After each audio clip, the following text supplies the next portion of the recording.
following show contains adult content. It's not our intent to offend anyone, but we want to inform you that if you are a child under the age of 18 or get offended easily, this next show may not be for you. The content, opinions, and subject matter of these shows are solely the choice of your show hosts and their guests, and not those of the Entertainment Network or any affiliated stations. Any comments or inquiries should be directed to those show hosts. Thank you for listening.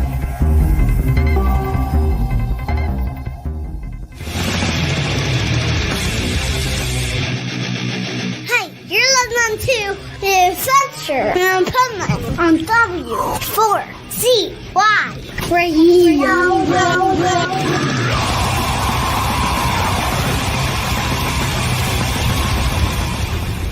Wake up, America! It's time for the Adventures of Pipeman on W4CY.com, West Palm Beach's #1 internet radio station. Here's your host, the Pipeman. Yo, it's Motivational Monday, the Positively Pipeman segment of the Adventures of Pipeman. And in the first chapter, we're going to have a couple chapters today. In the first chapter, we're going to talk about rescue pets because we need to find out who will rescue me. No, but seriously, there are some challenges. We want to talk to the pet health guru about them. And in the second chapter, I was talking to Michael Barbarita from Next Step CFO, who's going to talk about some powerful business strategies, one of which today is about risk reversal and how it can benefit your business. So let's bring on the pipe nuts and the pet health guru. How you doing today? I'm great. Okay, so first question I have, Juan, as my trusty engineer. Sure. Who's the one with the background noise? It's either Rebel or Pet Health Guru, or maybe you. That would be the Pet Health Guru. It's the Pet Health Guru. So let's set his setting to block out background noise. And while we're doing that, I want to take a vote too. Okay? Before we get into serious stuff, I want to take a vote. Which looks better? Rebel. I already know Juan's opinion. Rebel? Yes. Okay. This or that? All right, now you're asking me for... I can't. Try it again. Okay. Bill, we're going to get your recommendation too. You ready? What's that? Yeah. Okay. Look at me on the screen. Which is better? This, where we're at right now, or this?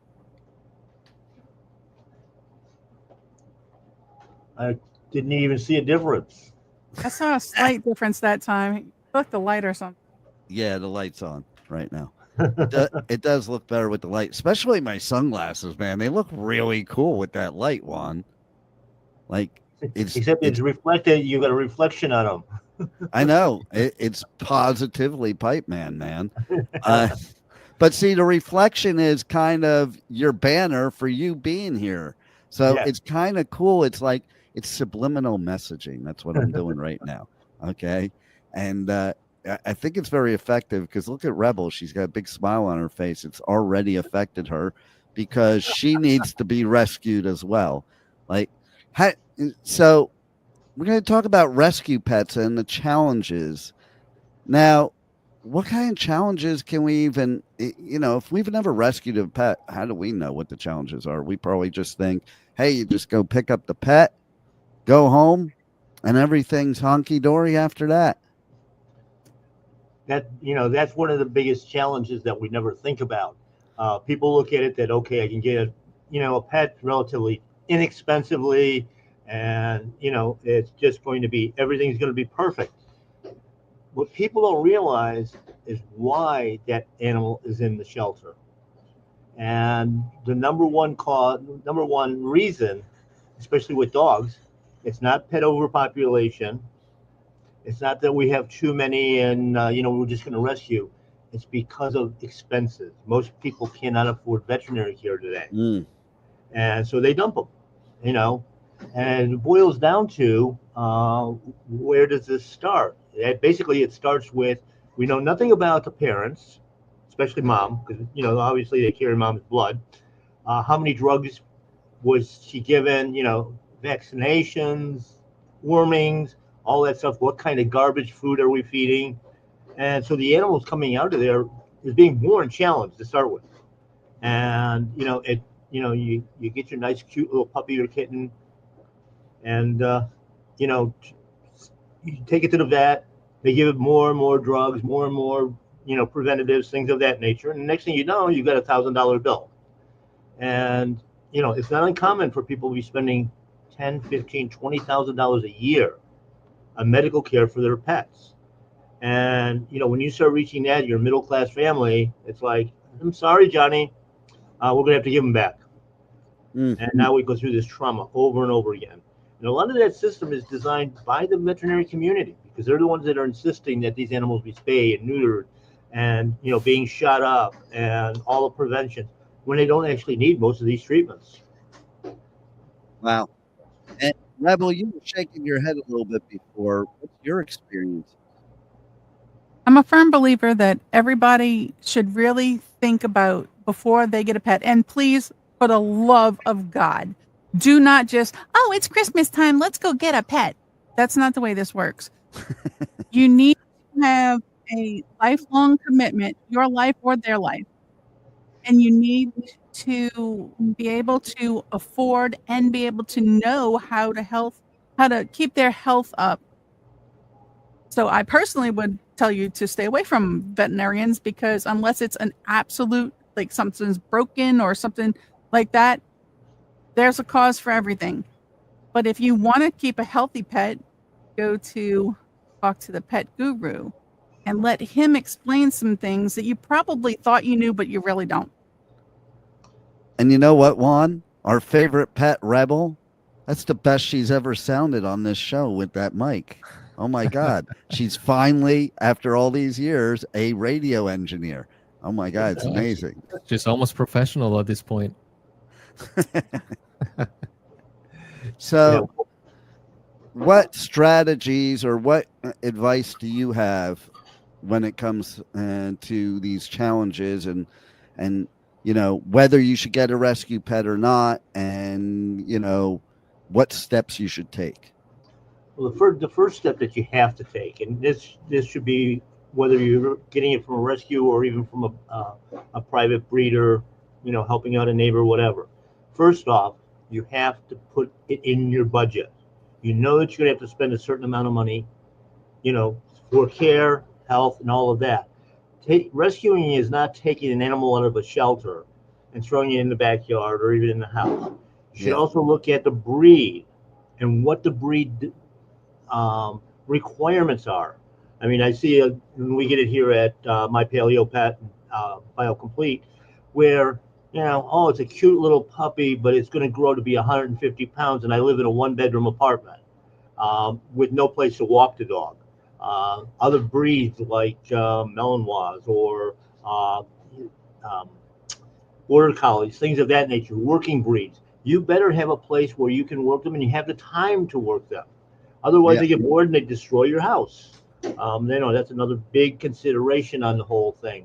And of course, then starting out, once you figure out your budget, plan the size dog for that, or cat. Cats are not nearly as much for planning, but and then figure out, actually do your research. Listen to me on Pet Health Cafe on what a species appropriate diet is. I was on a call yesterday with a client with a lot of health challenges, an older elderly woman, and very, very skeptical about anything that's alternative and that sort of thing. And it's just, we can't decide what a species appropriate diet is for a human. I mean, take a look at what we're being told by any number of doctors. You want to be vegan, vegetarian, carnivore, keto, American Standard Diet? We can't decide that. But at least in a carnivore, like a dog or a cat, we know it's supposed to be animals, other animals. That's what they live on. And, if you start out with those basic premises, medically wise, we don't need all the drugs. I mean, let's face it. These animals have been on the earth for thousands and thousands and thousands of years. and as have we. Why do we all of a sudden have to have all these preventatives and all these treatments and everything else and all this testing? The testing is crazy. I saw something this morning that MRIs, for instance, the dye that they put into you are all toxic heavy metals. So I'm looking for the problem, and I'm giving you the problem that you're going to have with your health another year down the road. I mean, it's crazy. It's a system set up for money. Oh, no doubt about it. Humans and pets. But I think pets even worse. That's why I decided to have kids. Because I started with pets, and they were way too expensive, so I had to go to kids. Because those were less expensive? Yeah. They're less, you could go wipe your nose and go back out and play. I had a client come in, I guess it was on a Friday, and she had her teenage son to the dentist, and her dog has got some gastric problems. And she says, I told them this morning, both of them, you're up for adoption. But it is, because it could be a very expensive proposition. And if you're not psychologically ready for that, it's not uncommon for people to come in. And of course, the way we operate here on a natural basis and that sort of thing. So many of the cancer dogs and other major ailment dogs that basically they've gone the whole allopathic route. They've spent, it's not uncommon, $10, $15, $20,000 on a single problem that never gets fixed. And, all we do is change the diet, a little bit of natural medicine, if you will, or just natural foods, and everything goes away. Tumors literally fall off of animals. Huh. So wow. It's, you got to be, plan it right from day one. That's the best advice I can give you as far as, the actual process. Insist wherever you can on minimal treatments prior to it. I remember you and I did a pet show years and years ago when we first started, and I interviewed about, 10, 12, 15 different rescues on that show. And at the end, I really got under somebody's skin because I said, your job as a rescue is to do one thing. Take a dog or a pet from a bad place and put it in a good place. You should not be involved in any of this medical stuff, because it's going to be their responsibility for the vet bills after you spay, neuter, vaccinate, treat, all of that. They're creating a situation that makes it's not a rescue anymore. It's I don't even know how to describe it. And what are the statistics of people that rescue animals and then either return them or let them free? Like I know there's people out there that they'll rescue an animal and they can't handle it. Instead of bringing it somewhere, they just let it go. There's a large percentage of that. I don't know the actual numbers, but that's just it, because they thought they were doing something good by taking it out of a shelter where it was going to be killed, and then they don't want to take it back there, obviously. The kill shelters, and it's funny because I get this question all the time: is a no kill shelter that I can go to?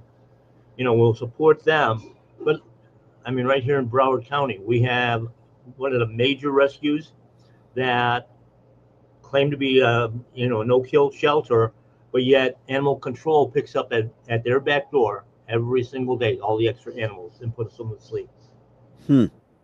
Wow.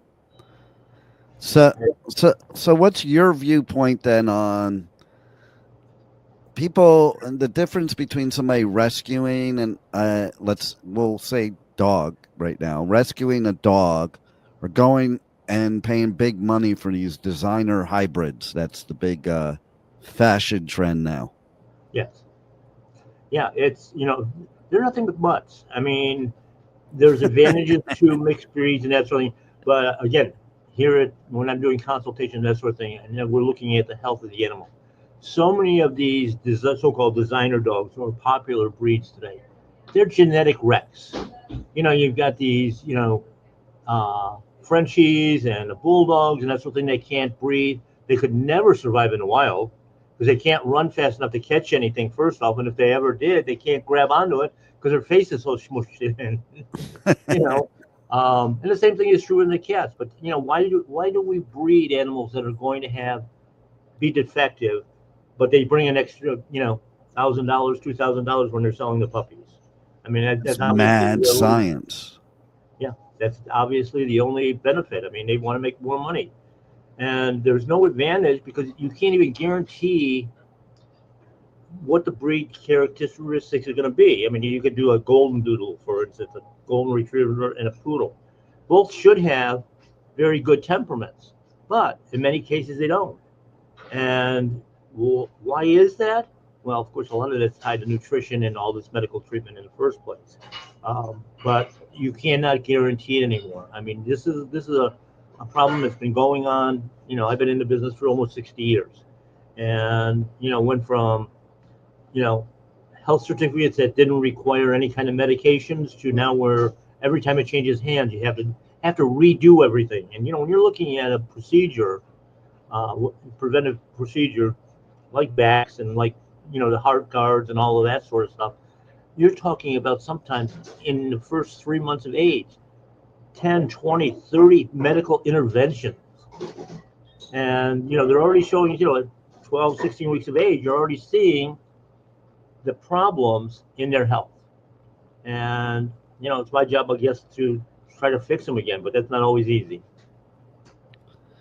So what other recommendations do you have for people that are maybe thinking about rescuing a dog now, of the proper way to do it and the proper channels, and why they should consult with you on diet? Well, we are what we eat, and that's the same is true with all creatures, actually. And in fact, even in the plant world, if you don't tend your garden properly and feed it properly with the natural stuff, nothing's going to grow. Every living thing has a certain protocol that needs to be followed, basically. There's a very broad-based one, you know, that's not, you know, take 3 of these tablets a day and, you know, you're going to be fine. It's all about the challenges that you would actually see in nature. You know, they don't, you know, when we look at animals, grazing animals, especially cattle, bison, that sort of thing, I was reading somewhere that when America had, you know, millions of bison, those bison never stayed in one place. They ate up to, they found so far that they've been able to catalog through remains and stuff, 97 different grasses and vegetation in their journeys, and they never stopped moving. So their body is working fine. They're getting the variety of the diet that they need. That's an important part, that rotation. Today, an average pasture might have 4 different plants on it. That's all our cattle are getting. That's all the bison are getting. That's not a natural animal. You know, when I walk into the supermarket and I look at eggs, vegetarian or vegan fed, okay, chickens are supposed to eat bugs. They're a true omnivore. They eat everything. But yet, how healthy can that animal be if it's already been, you know, given a deficiency? And, you know, and then of course, you know, especially on the food side, then after we harvest, we then treat it with all, you know, so many more chemicals and that sort of thing. So our food is bad, their food is bad as well. And so tell everybody how they can check out your show, your podcast, you know, all of that good stuff, and how they can also go to the website for My Paleo Pet and everything else that you have to offer. Yeah, I mean, come visit us at My Paleo Pet. We're down in Pompano Beach, Florida, on Sample Road.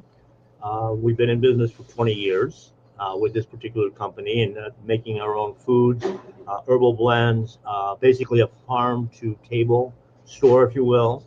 I personally go out and visit the farms that we source a lot of our products from to make sure that they are the highest quality, that they're meeting the standards that we've set. And of course, the Pet Health Cafe, where we give you all this advice, running now for almost 18 years. Your second show on your platform. We've been here forever. You can get the replays on YouTube and Spotify and a whole bunch of other platforms, iHeartRadio, and of course right here on your platform. We're there every week. And the live show, of course, is on Thursday nights, from 8 to 9 o'clock at night. And we have a chat room that's open, so you can ask open questions and lead some discussions. I always try to bring in a lot of different topics. It's not always about pets. A lot of the times it's about keeping the pet parents healthy, because that's a very, very important part. And we provide a lot of service. A lot of the topics that I use actually come from in-store questions and consultations that I do, because that's what the hot buttons of the day are. So, Juan, I have a question for you. Sure. Since you're in a relationship now, and any day your significant other is going to ask you to get a pet, what questions do you have for the pet health guru for your future responsibilities as a pet owner coming soon? Oh, that day already came. We have about 100 guppies. That's a safe way of doing it. Yeah. We went the safe route. We don't want pets that roam around the whole house doing their business on the carpet. So one of the other problems we have with pet ownership, and even our own health, is that usually in a relationship, one party is going to be more homeopathic, holistic, that nature, and the other one is going to be, Dr. Whitecoat. And the conflicts are, incredible. Well, I want to feed real food. Well, no, the vet said I have to feed this garbage in a bag, if you will. So it's an interesting, dynamic that I run across in the store all the time. And it's you got to be persistent. You got to be consistent in what you do as well. You can't try. There is no single pill that solves all the problems. You just work through it the way nature designed it. And do you find that, going back to those hybrid designer dogs, the people that spend a lot of money on those, do they listen to your advice, or are they the ones that, think because they have this designer hybrid from a respected breeder that they have to get kibble? The big problem is, of course, convenience. When you're feeding fresh foods, I grew up in an era where my mom cooked every day. Today, I talk to people every day. I never cook for myself. I never cook for my family. Where is my family? I don't even know. And one of the things that I've discussed with a lot of clients over the last few months is the way we eat, the way we feed our animals, with that diversity, with that rotational diet. Back in the day, when you had a family, mom was cooking a different meal every single day. Today, we pick up a pizza every other day, and then we do it every other day because we got leftover from the day before. So wait a minute. I'm going to be a guest this week on one of our shows, which is a lot about online dating. It's called 50 Shades of Bullshit. And you just made me think of something I'm going to have to talk on that episode about, because literally what you were just saying, I had some female lambaste me on online dating site. Like, all because I said I'm looking for a partner in crime. Oh, you probably are 3 generations behind and want somebody to be at home and cook you 3 meals a day and blah, blah, blah. And went on. But when you said that, I was flashing back to that. I'm like, and she was like really like lambasting me. She didn't even know who I was. It's like, listen, to each his own. But the bottom line is, we were a lot healthier back when we weren't eating garbage all the time. Well, 90% of the food that's in the supermarket today is not food. Yeah, and one of the problems with cooking nowadays is that back then, you used to get all the ingredients like seasonings and stuff from like separate condiments. Now they come in a bottle all mixed together already, and they of course add other things on top of everything else, and it makes it easier to cook, but it's also not very good for your health. That's what I'm saying. And it's so you have to buy more, and so you have to pay vet bills or human bills because they're putting stuff in there. It's all, it's interesting. When I was in my early 20s, Me and my best bro and his girlfriend, who was a longtime friend of mine, I knew her before even him. I got them together. We shared a house together, and she had a dog. It was a Newfoundland, BJ, and she used to cook meals for this dog that Mark and I would wish for.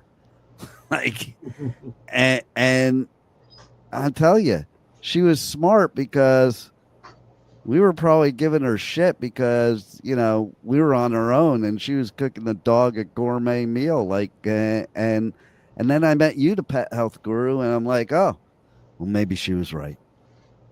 Yeah. I mean, just look at everything that they put in our food. Imagine what they put in theirs. It's horrible. There's no food in most of the pet foods. It's all food waste, and it's a way for industry to get rid of their food waste, all the food processors, that sort of thing, anything that's bad. The FDA and the USDA just turn a blind eye to what the big guys want to do. And, we've watched the lifespan of our dogs go from 20 to 30 years down to about 8. And, of course, thousands and thousands of dollars spent on vet bills. The only time I've in the last 30 years that I've even visited a vet was one rescue cat that we had with a broken leg. I just do real food. And the other thing is on everybody says, of course, this was started by the big 3 pet food companies. Never feed your animal your food, people food. They can't have it. No leftovers. Well, we didn't feed our dogs and cats leftovers 50 years ago, 60 years ago, 100 years ago. Mom actually made an extra portion for the animals. It wasn't leftovers. It was by design. And yet, again, the language has been so corrupted, the narrative's been so corrupted that, people they don't know. 50 years ago, I started doing seminars for rescues, actually, and teaching teachers and things of that nature. We had, it was one of the things I kept stressing is, every kid in the United States, every family, at some point in time is most likely to have an animal. About 75-80% by the the records that are out there have an animal, but yet we don't teach their kids in school one thing about how to handle an animal. We don't teach them about how to write a check either, although we don't write checks anymore. Right. Oh, and speaking about things we don't have anymore, I'm going to tell you about something to end our segment that only you would understand of everybody on here. I'll bet you Rebel doesn't even understand, and Juan definitely won't. Well, he probably does because I already showed it to him. But since we moved studios, I was going through all stuff, and I'm like reorganizing everything, and I found my original tape series for the Carlton Sheets real estate. See, I can see by Rebel's look. She does not have a clue what that is. Okay. And, Juan's just a generation that wouldn't know. But, yeah, this was the infomercial on all the time. And literally, I have it. And it's probably not even open, but the box is all yellow, like an old newspaper would be. Yeah, I can sell it on eBay. I even have a VCR tape. Juan saw it, never opened, that I think might be worth money. It's Ozzy Goes to Hollywood. Never opened, in perfect shape. So, when I was a manufacturer's rep on the road all through the 80s, I mean, having those tape sets for everything from sales to motivation to that's how you lived. Wait a minute. I had a box in storage. I brought in, cassette tapes. They were Amway tapes, a whole box. I'm telling you, it was a huge box of Amway tapes right now, most of them are stacked on the conference table in front of the desk here, where I'm going to be going through and reorganizing. And I do have a cassette player. So Automobile University, like, I wonder if I can use my, my cord, my USB-C cord, to hook into my cassette player to play it in the car. That'd be Look forward to interesting. that. Okay, so I have to show you one other thing next week. I also have the Dean K. Piper seminars on cassette that I found. I'll have to remember to use that as a prop for next week. Okay. But anyway, any clues yet what you want to talk about next week, Bill? Not yet. It depends on what comes up this week. We're just starting out. I'm sure I'm going to get something. I have really an off the wall. idea. I have an idea. It would be next week that we would do it. Hold on, let's see. 17th. No. Maybe the following week, the 24th. I think we should do a show on should you give your pet Thanksgiving dinner? That's always a good one. We usually do something on that. All right. Well, there it is. We have a plan. And probably chapter 2 of that podcast will be, should we give Rebel dinner for Thanksgiving? God. What did you do this week? You looked a lot better last week, Rebel. Well, see, someone complained about last week's. I think you were eating the My Paleo pet food last week, and this week you're just back to kibble. Well, Bill, always a pleasure. You are such a wealth of information about pets. I am thankful because my April lasted a lot longer than she should have. She's not with us now, but Right. And she was certainly not a designer dog. And I figured out too with her why pugs have those smushed in faces, because she used to always run and at full speed at the wheels of cars driving by, and literally it looked like she stopped short, like just a millimeter away, but maybe what was really happening, and over time and genetics, is you're just bouncing off that wheel. Bouncing off it. Yep.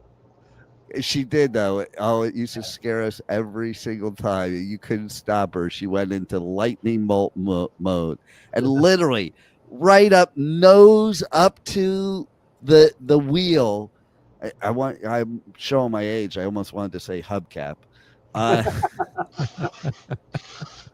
of those. You remember when you drive down the road and all of a sudden what hubcap was flying at you? That was because of April.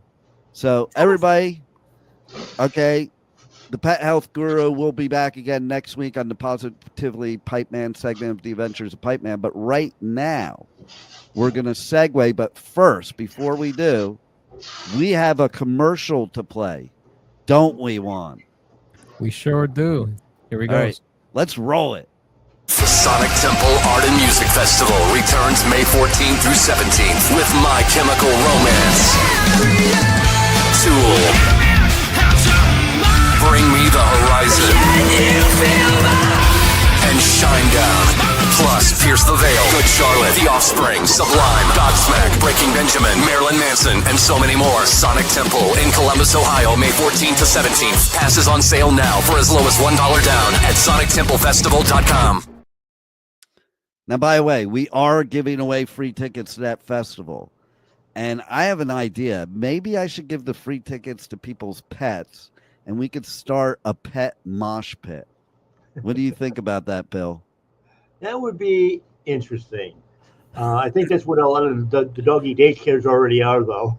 Yeah, you probably are right. So, but seriously, you can't bring your pet. But if you have a pet, you can go to Pipeman Radio on all socials, DM me, and you will be entered to win tickets to Sonic Temple for 2026. And and maybe we'll also do. Maybe we should do like a rescue drive, like everybody turn in a food drive. Everybody turn in your kibble so we can destroy it all and give real food for pets out. That sounds like a great idea. Let's do that. All right. Okay. You're going to run that in Louisiana, Rebel. Meanwhile, now we're going to go to some powerful business strategies. We're going to get rid of everybody here and bring on Michael Barbarita from Next Step CFO, and he's going to give us some powerful business strategies about risk reversal. Roll it, Juan. Thank you, guys. Hey, you're listening to the Adventures of Pipeman on W4CY Radio.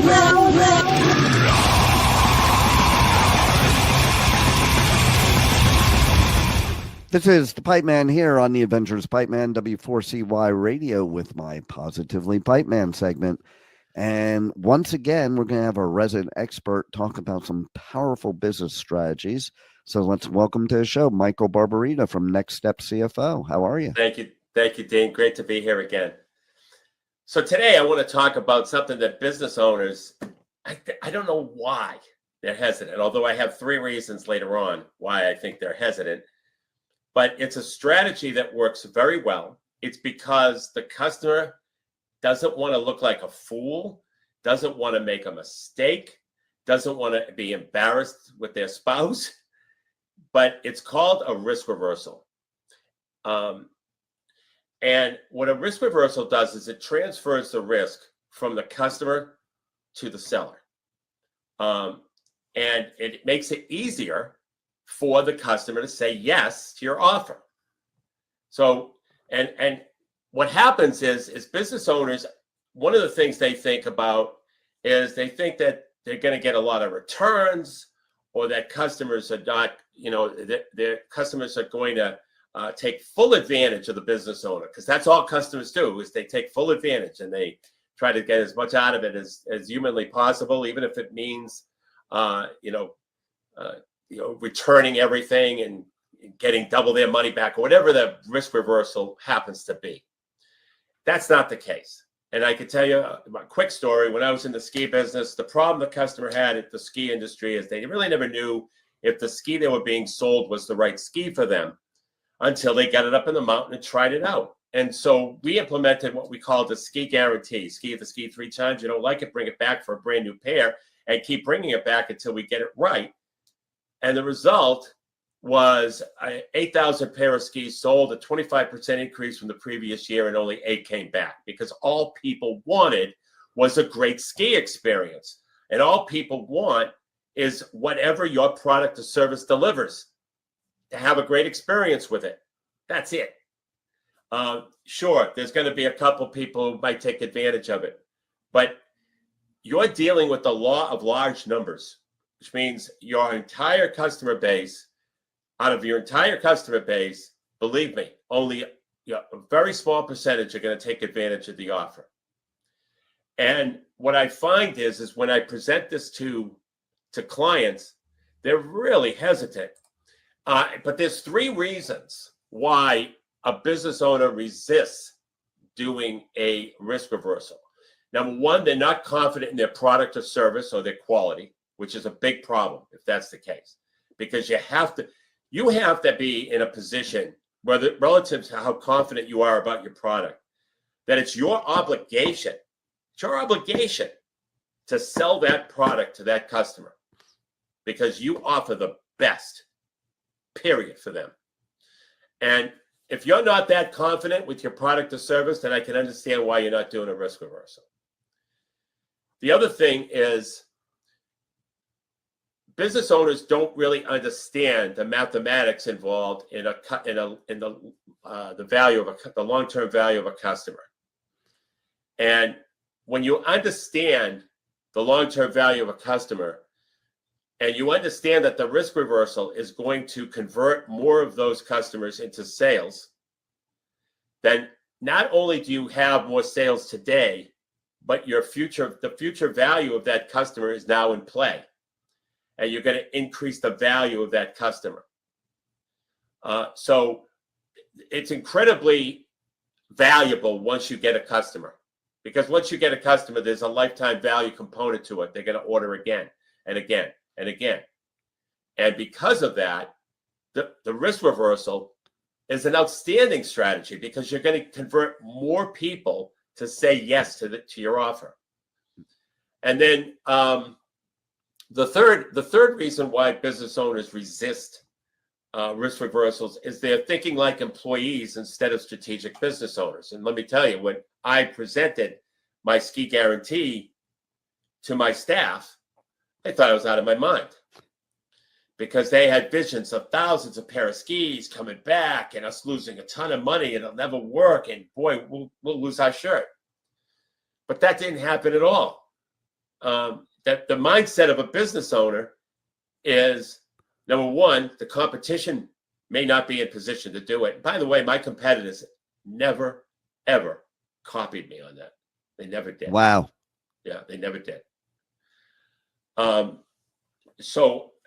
the competition is going to either be slow to the draw, because you're going to be first doing it, or they're not going to have the logistical positioning to do it. They might not have or the mindset themselves to do it. But that's thinking like a business owner, and thinking like a business owner is knowing that all you're doing is giving the customer a great experience, because your product or service is superior. And if you don't think your product or service is superior, that's big trouble. That's why they didn't compete with your competitors didn't follow suit with you. I know they were afraid to do it, and they didn't know how great we were doing with it. Although, rumors do get out. Unfortunately, they do. In a lot of businesses, they do, especially within an industry. And so the fact that we were doing well didn't drive them, motivate them to copy it. And it was a simple thing to copy. It didn't really take much of a logistical thing, other than how do you handle a return, which is kind of commonplace anyway. Well, that's why so many companies, especially when you see ads on TV or on the radio, or, even a lot of speakers do it, they always have that 30-day guarantee. And they have that 30-day guarantee because they're confident that you're not going to return. Absolutely. No, there's no question about it. But that's the big hang up that we business owners have. We're just thinking that all the customer's going to do is utilize the ski. Because with my ski guarantee, they could ski the ski, I don't know how many times. They could ski the T 10 times and bring it back, and I wouldn't know it, right? Right. So, what they could have done is every 3 weeks, every 4 weeks, bring it back and try something else, because skiers love to try different skis, and so they could have done that. But all they wanted was the great ski experience with the skis that they had. If it was right for them, great. It made their experience better, and we did our job. There it is. Yeah, it's just amazing how business owners are afraid to use that strategy, and it's an outstanding strategy. The customer is saying to themselves, I don't want to look foolish here, or I don't want to have to explain to my spouse how I got taken. Yeah. Okay. Totally. So these are the things that are going through the mind of the customer. They want to make sure that they're not being taken, and that that the product is going to deliver what it says it will deliver. Absolutely. So how do people reach out to you, get more information on this and other things that you do to give them powerful business strategies? Well, what we do, Dean, we do something a little different than most companies. What we do is we are always looking to update our book with new and different ideas. And so what we do is it's called a book interview. And basically it's 60 minutes on Zoom. I present strategies for my book. And then I ask the interviewee, I ask them, if a business owner were to implement this strategy that I just presented, what impact would it have to a business in your industry? and then I document it for the book. And by the way, if I like some of their quotes, I actually put the quote in the book along with their name and company name if they want that. And sometimes they want to be anonymous, but so it gives them a little exposure as well. But more importantly, they'll learn business strategies that their competition isn't doing. So to ask for a book interview, just go to nextstepcfo.net/contact, fill out that contact form. In the message section, write the word book interview, and I'll send you a calendar link to schedule. And it's as simple as that. Beautiful. I love it. Once again, a wealth of knowledge that can help business people be successful and profitable. They need to make sure to tune in next week also to the Positively Pipeman segment with you as our expert, giving some powerful business strategies that next week we're going to talk about a cash collection strategy. So make sure to tune in. And thanks, Michael, for once again being the expert that you are. Thank you, team. Pleasure to be here. Thank you for listening to the Adventures of Pipeman on W4CY Radio.